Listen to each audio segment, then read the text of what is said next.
గౌరవ ముఖ్యమంత్రి ఉప ముఖ్యమంత్రి గారి నాయకత్వంలో పెద్ద ఈవెంట్ ఒకటి నిర్వహిస్తాం. సుమారుగా 16,000 మంది ఉపాధ్యాయులు వాళ్ళ కుటుంబం నుంచి ఒకరు అంటే 32,000 మందితో సచివాలయం పక్కనే అధ్యక్ష మెగా డిఎస్సి ఈ ఆఫర్ లెటర్స్ అనేది మేము అందజేస్తాం జరుగుతుంది అధ్యక్ష. ప్రతిపక్ష పార్టీకి చెందిన గౌరవ సభ్యులు ఈ సభలో లేరు అధ్యక్ష.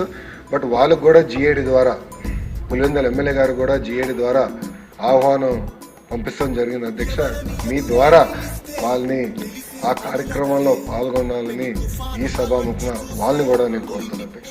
థ్యాంక్ యూ అధ్యక్ష. జై ఈ డిఎస్సి విషయంలో లోకేష్ గారిని నేను కూడా అభినందిస్తున్నా. ఎందుకంటే ప్రతిపక్ష పార్టీ వాళ్ళు కూడా అభినందించారు.